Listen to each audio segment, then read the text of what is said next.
So we'll get started.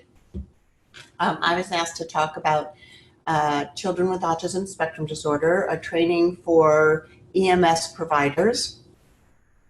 And this way we can give information to our first responders with regards to what autism is and how best to treat children and adults with autism spectrum disorder. I have no disclosures. So we are going to talk about the diagnostic criteria for autism spectrum disorder. At the end of this talk, I want you to be able to list 3 different ways that children with ASD communicate, and also list 3 different ways that children with ASD express pain, which is different from our neurotypical peers. So what do you really need to know? You need to know how to recognize a person with ASD, and then you need to know how to communicate with a person with ASD, which can be challenging since people with ASD communicate sometimes differently and also do not necessarily look different visually. We're going to start with a YouTube video to help understand sensory overload. The World According to Autistic People is what the title is.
So you can see that boy was really overloaded by all the signs and by all the sights and sounds and smells, and only when things got quiet was he able to calm. So let's start with what autism is. Autism is a complex neurobiological disorder which we know has onset before the age of 3 years of age, and current research really demonstrates that there are brain differences that start very early in gestation during the mother's pregnancy. We know that people with autism have a range of abilities and disabilities, which means that people with autism may have intellectual disability, normal intelligence, above average or genius intelligence. They also have a range of social impairments.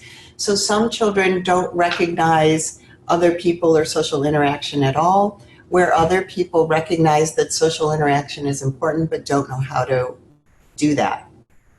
They may have unusual behaviors, self-stimulatory or self-injurious behaviors, and they have a range of communication abilities, from those people with autism who are completely nonverbal to people with autism who are hyperverbal.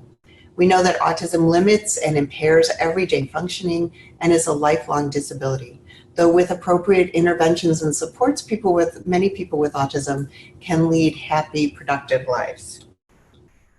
So the prevalence is very high.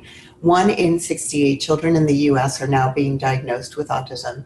And that means there are at least 1.5 million people in the US who have ASD. It occurs in all racial, ethnic, and socioeconomic groups and is almost 5 times more common in boys than among girls. This is a really nice chart that helps us understand why the autism seems to be on the rise, and this is one of the reasons. 16 years ago, students who were enrolled with IEPs had many more IEP eligibilities, the individual education plan, under intellectual disability, and very few had it under autism. Now, as we've gotten better at recognizing and diagnosing autism and understanding the difference between autism and intellectual disability, that prevalence of students with IEPs under autism has increased while intellectual disability has decreased. Under the new Diagnostic and Statistical Manual, the 5th edition, which was published in May 2013, the term autism spectrum disorder was chosen to be the term to describe people with classic autism, but also people with Asperger disorder, pervasive developmental disorder, NOS, childhood disintegrative disorder. Rett disorder was in DSM-4, but it was eliminated because now we understand that it's a genetic disorder that causes clinical syndromes, just like we don't have Down syndrome in the DSM-5 because that's a genetic disorder. And DSM, the Diagnostic and Statistical Manual, is a manual that describes clinical syndromes.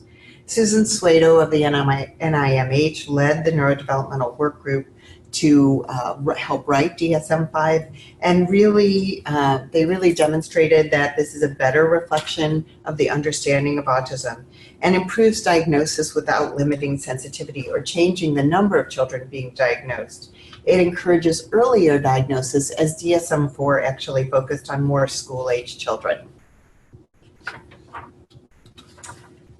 So we're going to go through the criteria of autism, and I will describe each of the areas.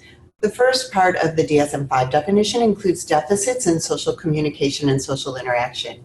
And in order to meet criteria for a diagnosis of autism, you have to have all 3 of these deficits.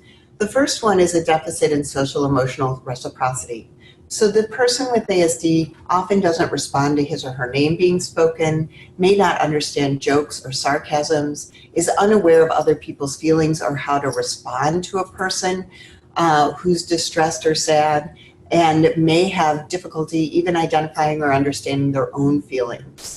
People with autism have difficulty with joint attention or the ability to share interests and emotions and affect, and also may have an abnormal social approach.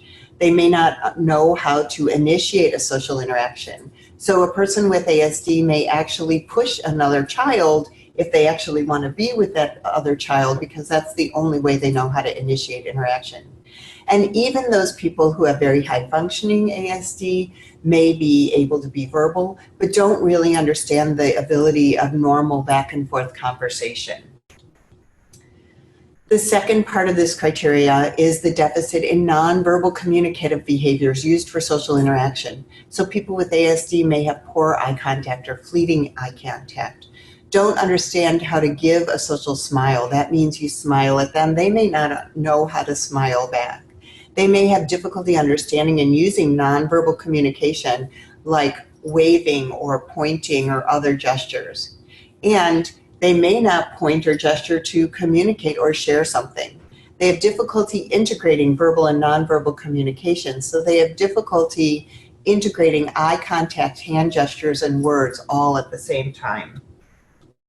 And the third aspects of the deficit in social communication and social interaction is the difficulty developing and maintaining relationships appropriate to their developmental level.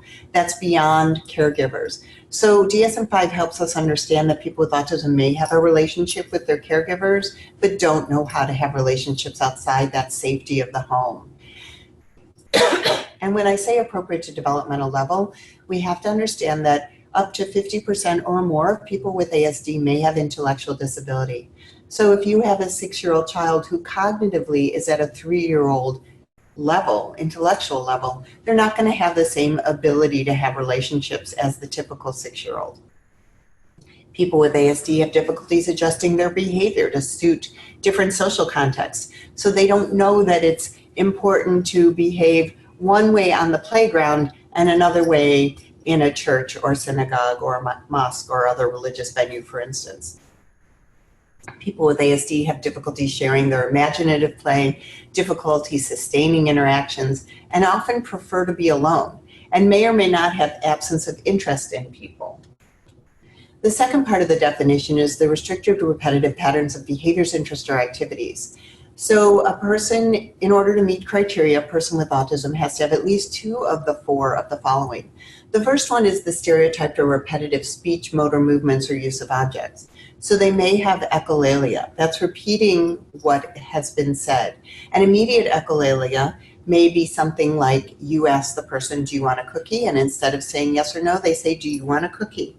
So also that's very important for people to understand, because if you say, if you give them a choice, do you want to sit or stand? Their response may be sit or stand, or maybe stand. So you may need to reverse that choice to see what they truly want. Do you want to stand or sit? And if they say sit, then that means they're only echoing the last word that they heard, and you are not really understanding their choice.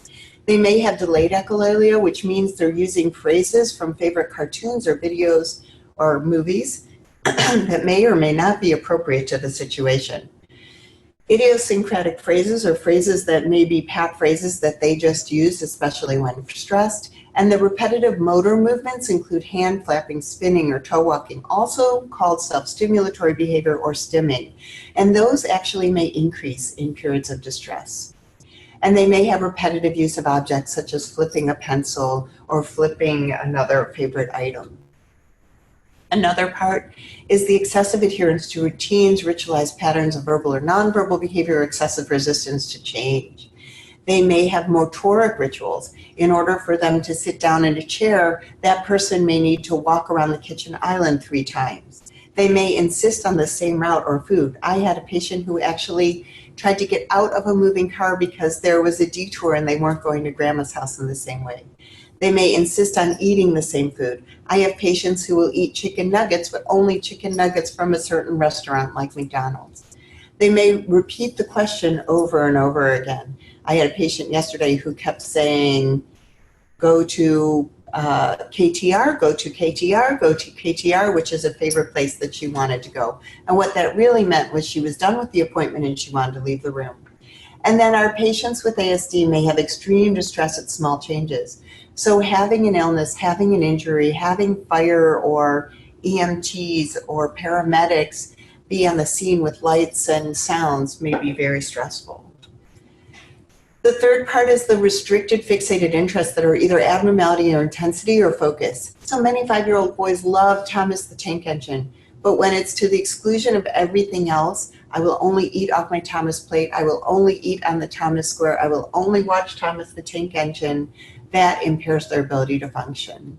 And the abnormality in focus can be my patient who at 3 years old started being really interested in washing machines and would only look at washing machine manuals and wants to be a washing machine repairman and only drew washing machines and knew everything there was to know about washing machines.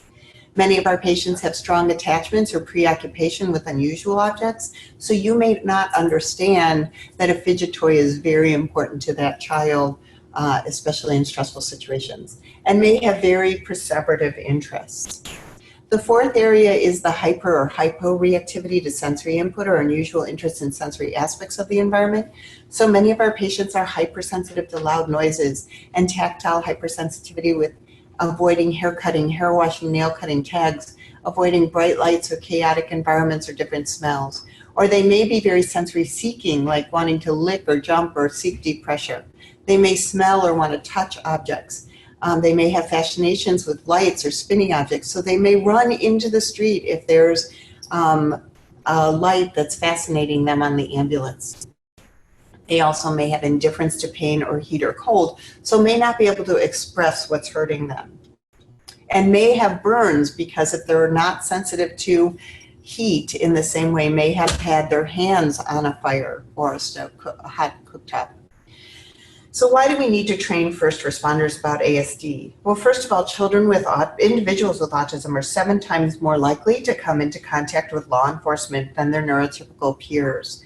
And coupled with a person with autism's social differences and inability to communicate may lead to misunderstandings and sometimes tragedy. 35% of people with ASD have been a victim of a crime, and 23% may have interactions with police or first responders because of wandering or eloping. There's a growing number of children with autism who are becoming adults, and that means we need a broader understanding of the disorder and individuals affected to provide them with safe and secure interactions with the community at large, as well as in emergency situations. Furthermore, a lot of this training material can also pertain to others with different special needs and different ways of communicating and interacting, such as people with traumatic brain injury, cerebral palsy, cognitive delay, Down syndrome, Fragile X syndrome, Rett syndrome, childhood disintegrative disorder, and many more, as well as people with Alzheimer's and dementia. So let's talk about people with ASD and why they're at risk for victimization and abuse. Many people with autism are taught compliance. That's part of the applied behavior analysis, the evidence-based treatment that we use to teach people with autism all sorts of things, not only learning, but self-care skills, talking, socialization. And they're also taught compliance. They're taught to not question rules or people who are in charge. They're not assertive. They may agree with adults and other authority figures, and they're taught to be obedient. Also, people with ASD have had therapists in and out of their home and other support people, so they have decreased privacy. We don't do a good job teaching about healthy sexuality and decision making. Many of our patients prefer to be alone and have more social isolation, and society still has negative attitudes towards people with disabilities. So people with ASD may not recognize or respond to a uniform badge or emergency vehicle, so that needs to be pointed out with gestures and with words.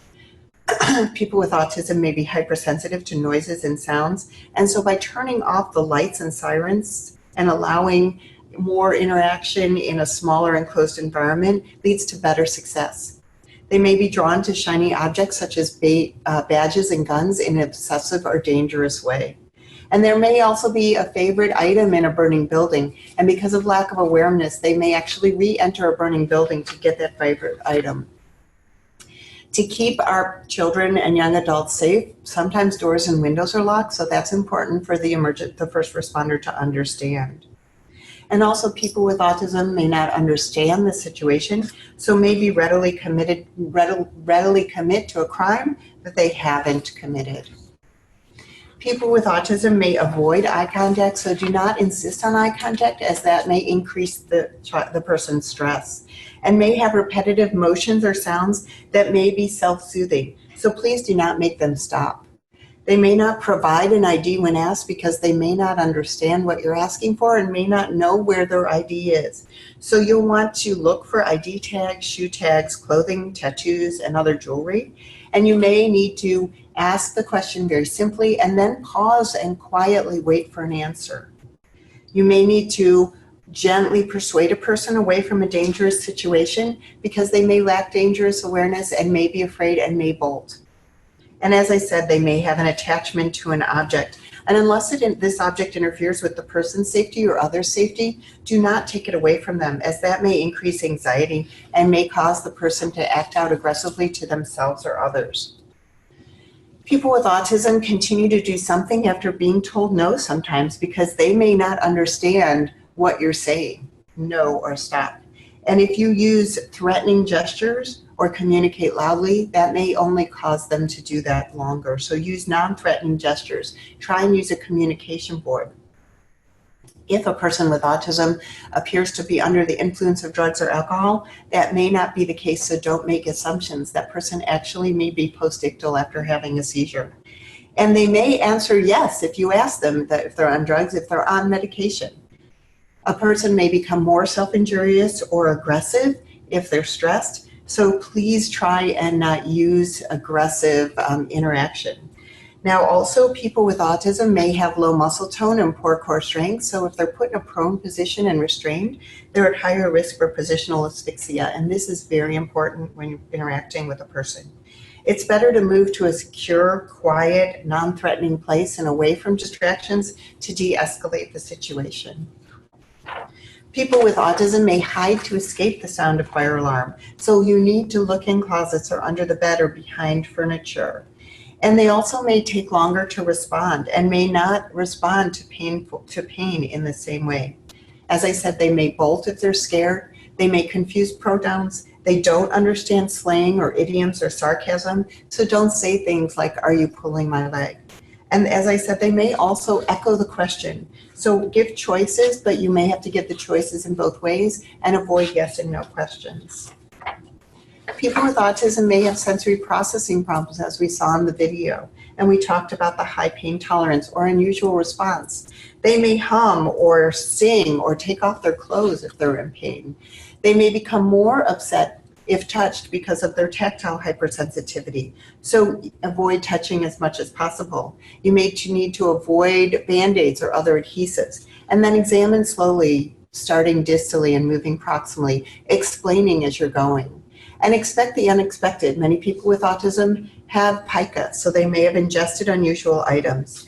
And you need to remember to treat the person at their cognitive level. And we're going to talk about wrapping in a blanket and restraints a little later.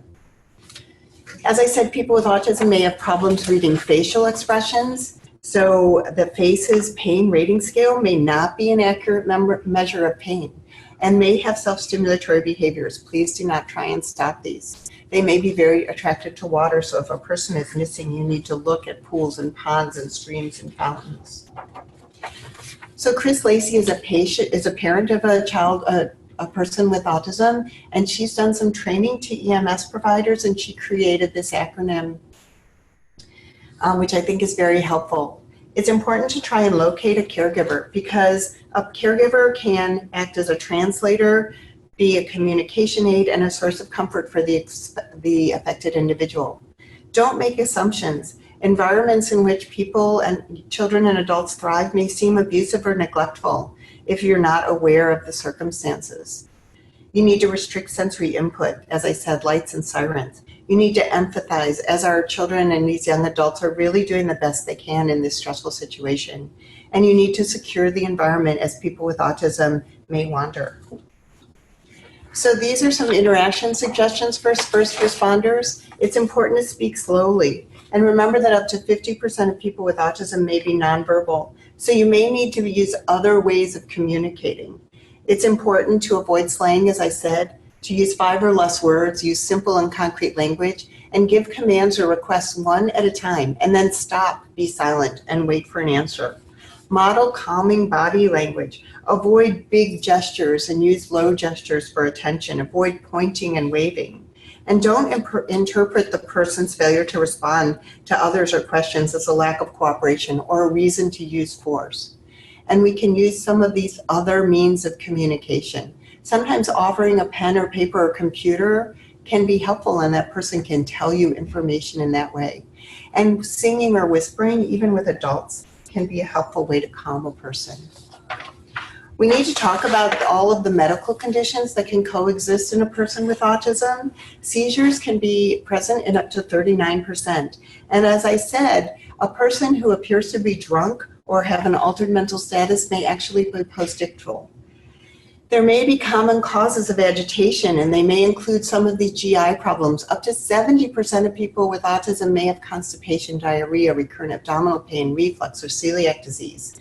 They may have insomnia or dental pain or menstrual pain or other occult trauma. So you need to look for things in the head and the arms and the eyes, like corneal foreign bodies and abrasions. Taking a careful history and doing a physical is critical to the management of a person with autism who's agitated.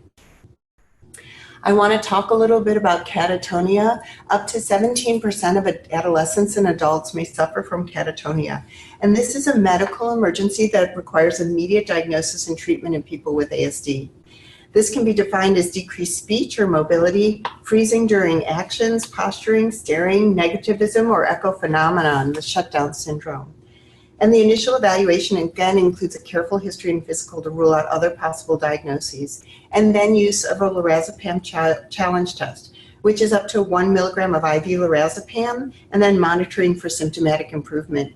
If there's no response, a second dose can be given. And if catatonia is confirmed, inpatient hospitalization is required for further lorazepam or ECT. We also need to remember that mortality rates are significantly higher in people with ASD, up to 10 times higher than the general population, and often due to the medical comorbidities of GI, respiratory, and epilepsy. So we need to be aware that adults with developmental disabilities have a much higher risk of osteoporosis and show severe degrees of bone demineralization, so we need to be careful not to break any bones in the treatment. We're going to talk about these challenging behaviors, including screaming and tantrums, aggression, self-injurious behaviors, and self-stimulatory behaviors, and we're going to talk about some cases.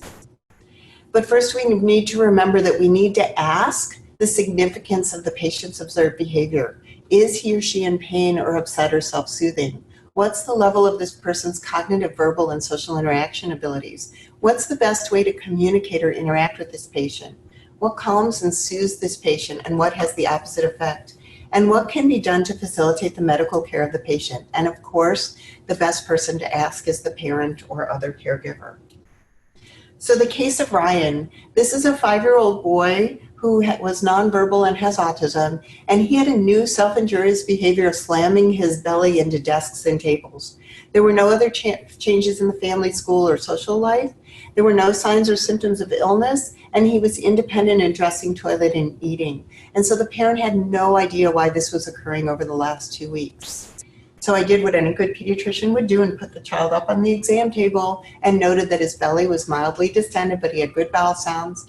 And when I did a physical exam on his belly, I could feel a huge loop of hard stool in his left lower quadrant. Once we gave Ryan a 3-day Miralax clean out and continued him on Miralax along with increasing water, decreasing milk, and other dietary changes, that self-injurious behavior resolved. The case of David, this is a boy who has mild to moderate autism and is verbal. He's had a 2-month history of unexplained aggressive outbursts, and he could not explain the outbursts of rage. And his exam was unremarkable.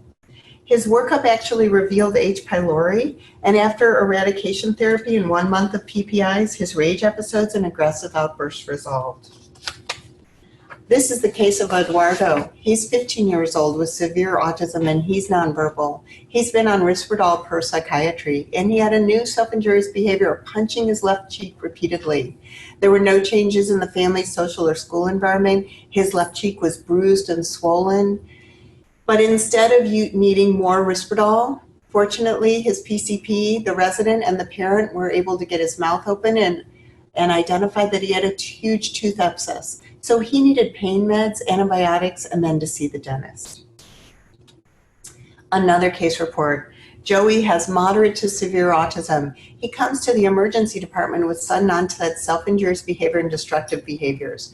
Now, actually, he's had increasing agitation and sleep problems over the past year and no success with various neuroleptic treatment. But he's also had multiple respiratory infections over the past year and frequently coughs, and this keeps him up at night. So he had a chest exam and decreased breath sounds in the right lower lobe, which led to a chest x-ray and chest CT, which showed consolidation in the right lower lobe.